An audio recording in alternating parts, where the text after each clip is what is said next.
ಅಪಾರ ಭಕ್ತಿ ಉಳ್ಳವರಾಗಿದ್ದು ಅವರಿಗೆಲ್ಲರಿಗೂ ನನ್ನ ಭಕ್ತಿಯ ನಮಸ್ಕಾರಗಳನ್ನು ಸಲ್ಲಿಸಿ ಪರಮ ಪತಿವ್ರತೆಯಾದ ನನ್ನ ತಾಯಿ ಚಂಪಾದೇವಿಗೆ ನಮಸ್ಗಳನ್ನು ಸಲ್ಲಿಸಿ ಶ್ರೀ ಗುರುಚರಿತ್ರೆಯನ್ನು ಪ್ರಾರಂಭಿಸುತ್ತೇನೆ.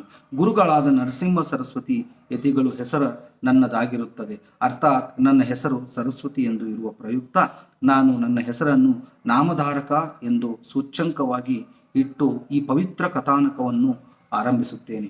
ನಾಮಧಾರಕನೇ ಗುರು ಭಕ್ತನು ಬಹಳಷ್ಟು ಕಷ್ಟ ನಷ್ಟಗಳಿಗೆ ಸಿಕ್ಕು ಪ್ರತಿನಿತ್ಯ ಗುರು ಧ್ಯಾನದಲ್ಲಿಯೇ ಬಹು ಪ್ರಯಾಸದಿಂದ ಕಾಲ ಕಳೆಯುತ್ತಿದ್ದನು. ಒಂದು ಸಲ ಆತನು ತನ್ನ ಕಷ್ಟ ವಿಮೋಚನೆಗಾಗಿ ಗುರು ದರ್ಶನ ಮಾಡಿಕೊಳ್ಳಲೇಬೇಕೆಂಬ ಮನೋ ನಿರ್ಧಾರದಿಂದ ಗಾಣಗಾಪುರಕ್ಕೆ ಗುರು ದರ್ಶನವಾಗಬೇಕೆಂಬ ಇಲ್ಲವೇ ತನ್ನ ದೇಹ ಪತನವಾಗಬೇಕು ಎಂಬ ಮನೋ ನಿರ್ಧಾರದಿಂದ ಆತನು ಹಗಲು ರಾತ್ರಿ ಎನ್ನದೆ ಅಖಂಡ ಗುರು ನಾಮಸ್ಮರಣೆ ಮಾಡುತ್ತಾ ಸಾಗಿದನು. ಗುರು ಚರಣಗಳಲ್ಲಿ ಆತನ ಮನಸ್ಸು ಲೀನವಾದದ್ದರಿಂದ ದೇಹ ಆಯಾಸ, ಹಸಿವೆ, ನೀರಡಿಕೆಗಳ ಕಡೆಗೆ ಅವನು ಗಮನವಿರಲಿಲ್ಲ. ಆತನ ಮನಸ್ಸಿನಲ್ಲಿ ಗುರುಗಳನ್ನು ಕುರಿತು ಈ ರೀತಿಯಾಗಿ ಪ್ರಾರ್ಥಿಸಿದನು. ಅದು ಹೇಗೆಂದರೆ, ಹೇ ದಯಾಗಣನಾದ ಗುರುದೇವಾ, ನನ್ನ ತಂದೆ ತಾಯಿ ಬಂಧು ಬಳಗ ಎಲ್ಲವೂ ನೀನೇ ಆಗಿರುವೆ. ನಿನ್ನ ಹೊರತಾಗಿ ನನ್ನ ಈ ತರಹದ ದೀನಾವಸ್ಥೆಯಲ್ಲಿ ಕಂಡು ನೀನು ಸುಮ್ಮನಿರುವೆಯಲ್ಲ. ಅಂದ ಮೇಲೆ ನಿನಗೆ ಕೃಪಾಸಾಗರನೆಂದು ಹೇಗೆ ಕರೆಯಬೇಕು? ನೀನು ತ್ರಿಮೂರ್ತಿ ರೂಪನಾದ ಇಡೀ ವಿಶ್ವದಲ್ಲಿಯೇ ಇರುವೆ. ಮೊದಲುಗೊಂಡ 84 ಲಕ್ಷ ಜೀವಿ ರಾಶಿಗಳಿಗೂ ಧಾತ್ರವೆನಿಸಿರುವೆ. ಅಂದ ಮೇಲೆ ನಿನ್ನನ್ನು ಬಿಟ್ಟು ನಾನು ಬೇರೆ ಯಾರಲ್ಲಿ ಮೊರೆ ಇಡಲಿ? ಒಂದು ವೇಳೆ ನನ್ನಿಂದ ಏನಾದರೂ ಪಡೆದುಕೊಂಡು ಫಲ ಕೊಡಬೇಕೆಂಬ ವಿಚಾರ ನಿನಗಿದ್ದರೆ ನಾನು ನಿರುಪಾಯವನಾಗಿ, ಯಾಕೆಂದರೆ ಮಗುವಿಗೆ ಹಸಿವೆಯಾದಾಗ ಅಳುವುದೊಂದನ್ನೇ ಬಿಟ್ಟರೆ ಇನ್ನೇನು ಗೊತ್ತಿರುವುದಿಲ್ಲ. ತಾಯಿಯಾದವಳು ತನ್ನ ಮಗುವಿನ ರೋದನೆಯನ್ನು ಧ್ವನಿಯನ್ನಾಲಿಸಿ ಧಾವಿಸಿ ಬಂದು ಮೊಲೆಯುಣಿಸುತ್ತಾಳೆ. ಅದರಂತೆ ನಿನ್ನ ನಾಮಸ್ಮರಣೆ ಮಾಡುವುದೊಂದೇ ನನ್ನ ಕೆಲಸ. ನನಗೇನೂ ಗೊತ್ತಿಲ್ಲ. ನೀನೇ ನನ್ನ ದೀನ ಸ್ಥಿತಿಯನ್ನು ಗುರುತಿಸಿ ಉದ್ಧರಿಸಬೇಕಾದದ್ದು ನಿನ್ನ ಹೊಣೆಗಾರಿಕೆಯಾಗಿದೆ. ನನ್ನ ತಂದೆ, ತಾತ, ಮುತ್ತಾತದಿಂದಲೂ ಕಾಲದಿಂದಲೂ ನಮ್ಮ ಮನೆತನದವರೆಲ್ಲ ನಿನ್ನ ಆರಾಧಕರಾಗಿದ್ದಾರೆ. ಹೀಗಿದ್ದು ನೀನೇಕೆ ನನ್ನ ಮೇಲೆ ಕೃಪೆ ಮಾಡದಿರುವೆ? ನಾನು ಮಾಡಿರುವ ತಪ್ಪಾದರೂ ಏನು? ಈ ದಿವಸ ಈ ದೇಹ ಪತನವಾದರೂ ಚಿಂತೆ ಇಲ್ಲ. ನಿನ್ನ ದರ್ಶನ ಪಡೆಯದೆ ನಾನು ಬಿಡುವುದಿಲ್ಲ ಎಂದು ಅನ್ಯನ್ಯ ಭಕ್ತಿ ನಿಷ್ಠೆಗಳಿಂದ ಮಾರ್ಗ ಕ್ರಮಿಸುತ್ತಿರಲು ಕೃಪಾಳುವಾದ ಗುರುದೇವ ತತ್ಕ್ಷಣ ಆತನ ಚಿತ್ತದಲ್ಲಿ ಪ್ರಕಟನಾದನು. ನಾಮಧಾರಕ ಆನಂದದಿಂದ ಗುರುಮೂರ್ತಿಯನ್ನು ಷೋಡಶೋಪಚಾರ ಪೂಜೆಗಳಿಂದ ಪೂಜಿಸಿದ ನಂಬಲಿಗೆ ಸಾರರೂಪ ಗುರುಚರಿತ್ರೆ 1ನೇ ಅಧ್ಯಾಯ ಮುಕ್ತಾಯವಾಯಿತು. ಹರಿ ಓಂ ಶ್ರೀ ಗುರುಭ್ಯೋ ನಮೋ ನಮಃ. ಇಲ್ಲಿಗೆ 1ನೇ ಅಧ್ಯಾಯ ಮುಕ್ತಾಯವಾಯಿತು. ಇದರ ತಾತ್ಪರ್ಯ ಸ್ವಲ್ಪ ಮಟ್ಟಿಗೆ ನಿಮಗೆ ಹೇಳೋಕೆ ಇಷ್ಟಪಡ್ತೀನಿ. ನೋಡಿ, ಗುರುಗಳನ್ನ ಒಂದು ತಾಯಿಗೆ ಹೋಲಿಸಿದ್ದಾರೆ.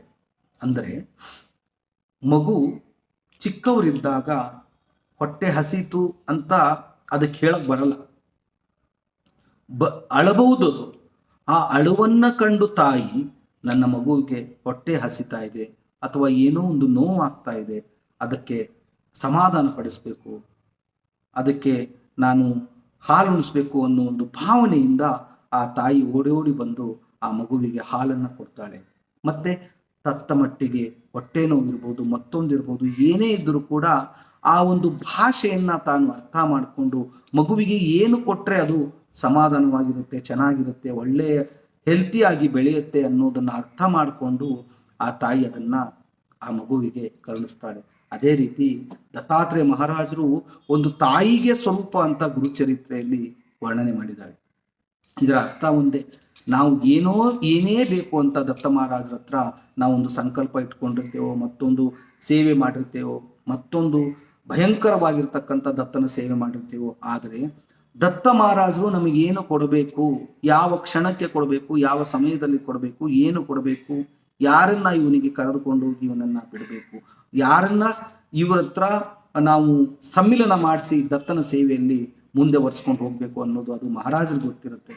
ನಾವು ಅಂತೀವಿ ಅಷ್ಟು ಸೇವೆ ಮಾಡಿದ್ವಿ, ಇಷ್ಟು ಸೇವೆ ಮಾಡಿದ್ವಿ, ಇನ್ನೂ ಕೂಡ ಯಶಸ್ಸು ಕಾಣಲಿಲ್ಲ ಅಂತೇಳಿ. ಆದರೆ ಭಕ್ತಾದಿಗಳೇ, ಅದು ಆ ಥರ ಇರೋದಿಲ್ಲ. ನೀವು ಮಾಡಿರ್ತಕ್ಕಂಥ ದತ್ತನ ಸೇವೆ ಎಂದೂ ನೀರಲ್ಲಿ ಹೋಮ ಮಾಡಿದಾಗ ಆಗಲ್ಲ. ಒಂದಲ್ಲ ಒಂದು ದೃಷ್ಟಿಯಿಂದ ದತ್ತ ಮಹಾರಾಜರು ನಿಮ್ಮನ್ನ ಕೈ ಇಡುತ್ತಾರೆ. ಅಖಂಡ ನಾಮಸ್ಮರಣ, ನಾಮ ಮಾತ್ರ ಸಂತುಷ್ಟಯಾಮಿ, ದತ್ತಾ ಅಂತ ಒಂದು ಸಾರಿ ಹೃದಯದಿಂದ ನೀವು ಕರೆದರೆ ಸಾಕು, ಆ ಕೂಗುವ ಭಗವಂತನ ಕೇಳುತ್ತೆ. ಖಂಡಿತವಾಗಿ ನೀವು ಪ್ರಯತ್ನ ಮಾಡಿ. ನಿಮಗೆ ಏನೂ ಮಾಡೋಕ್ಕಾಗಲಿಲ್ವ, ಅಟ್ಲೀಸ್ಟ್ ಈ ನಾನು ಹೇಳುವಂಥ ಲಘು ಚರಿತ್ರೆಯನ್ನು ಮನಸ್ಸಿನಲ್ಲಿ ಇಟ್ಕೊಂಡು ಆ ಒಂದು ಲಘು ಚರಿತ್ರೆಯ ಪಠಣವನ್ನು ಕೇಳ್ಕೊಂಡು ಹೋಗಿ. 53 ಅಧ್ಯಾಯ ಇದೆ, ಪ್ರತಿ ದಿವಸ ಒಂದೊಂದು ಅಧ್ಯಾಯ ಬಿಡೋದು ಅಂತ ಅಂದ್ಕೊಂಡಿದ್ದೀನಿ. ಆ ದತ್ತ ಈ ಒಂದು ಭಕ್ತಿಯ ಭಾವವನ್ನು ತುಂಬಿಸೋಕೆ ಈ ಒಂದು ಅವಕಾಶ ಕೊಟ್ಟಿದ್ದಾನೆ. ಆ ದತ್ತ ಮಹಾರಾಜರಿಗೆ ಕೋಟಿ ನಮಸ್ಕಾರ. ನನ್ನ ಜೊತೆ ನಿಂತಿರ್ತಕ್ಕಂಥ ಎಲ್ಲಾ ಭಕ್ತ ವೃಂದಕ್ಕೆ ನಿಮಗೆ ಕೋಟಿ ನಮಸ್ಕಾರ. ತಿರ್ಗಾ ನಾಳೆ ಒಂದು ಅಧ್ಯಾಯವನ್ನು ಪ್ರಾರಂಭಿಸ್ತಾ ಇದ್ದೀನಿ ಅಂತ ಹೇಳಿ ಇಲ್ಲಿಗೆ ಈ ಒಂದು ಲಘು ಚರಿತ್ರೆಯ ಒಂದು ಅಧ್ಯಾಯವನ್ನು ಮುಗಿಸ್ತಾ ಇದ್ದೀನಿ. ಅವಧೂತ ಚಿಂತನ ಶ್ರೀ ಗುರುದೇವ ದತ್ತ.